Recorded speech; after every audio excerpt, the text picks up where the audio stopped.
Hello, in this video we are doing lying supine with towels with foot cramp. If you haven't done lying supine with towels before, I would like you to watch my video on lying supine with towels with hands behind head first. Give that a go, get a sense of like where the towels need to be and all the various things that I give you cue-wise for that one, and then try this one afterwards. So I'm not going to walk you through all the ins and outs of what's happening from your ankles upwards in this video.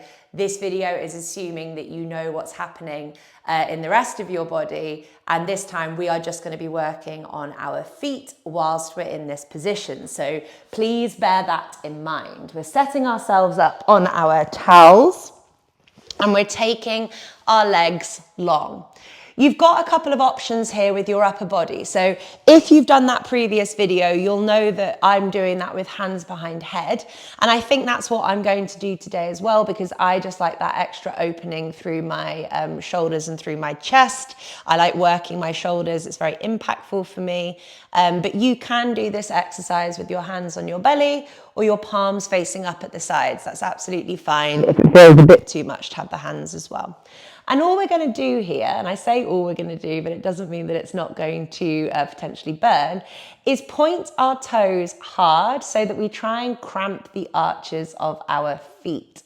So I am pointing my toes away. So if you watch my ankles there, can you see how I'm lengthening the top of my foot? I'm plantar flexing my feet. As I do that, I haven't lifted, I don't know how to do this actually, I'm trying to do what other people do. Some people here will lift their knees off the floor, or they'll lift their ankles off the floor as they point their toes away. So I want the Achilles heels to stay on the floor throughout, and I also want the backs of your calves to stay on the floor throughout. This movement is just this hinging forward motion through the tops of the feet. It's not a bending of the knees, which is going to lift your calves up, nor is it hyperextension of the knee, which is going to lift up your ankles. So the ankles have to be grounded. If the ankles have lifted, you're buckling backwards in your knees to compensate for a lack of plantar flexion.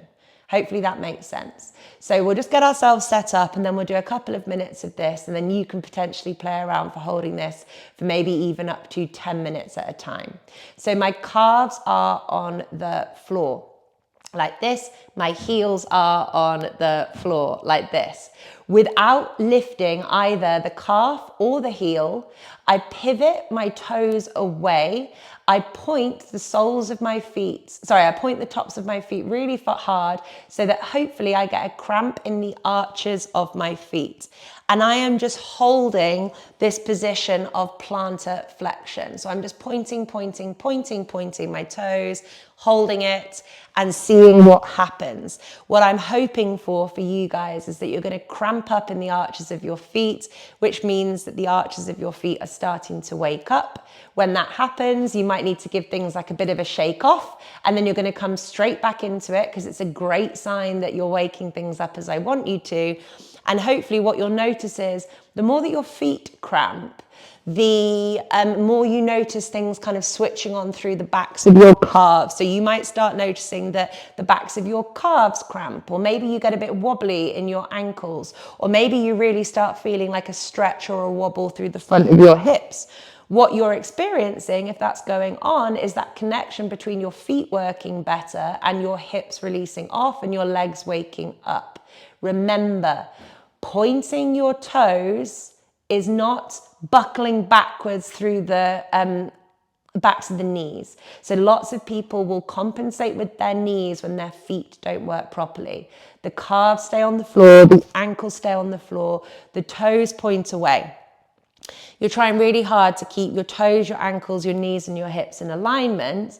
If your feet move out to the side, that will probably challenge you less than if the tops of your feet are really in a straight line. I want you to feel like you're stretching tension out of the tops of the feet and working the bottoms of the feet hard. So we've been here for a couple of minutes. This may be one where you have to kind of take a break, shake off that cramp and come back to it, but see if you can do this exercise kind of on and off for 10 minutes and really after you've done it, get yourself standing up. I mean, I give this advice for all posture exercises, but get yourself standing up and see if you feel any different.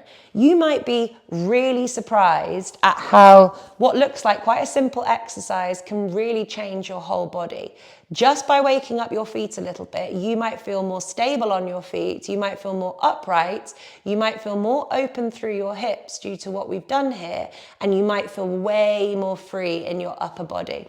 So even though we're not doing much, this is very much a whole body exercise. We mustn't underestimate how impactful very gentle exercises that we can even do from our beds can be for our bodies.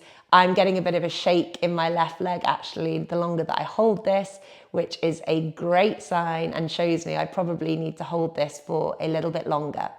I hope you enjoyed. Let me know how you get on in the comments below, and I'll see you again soon.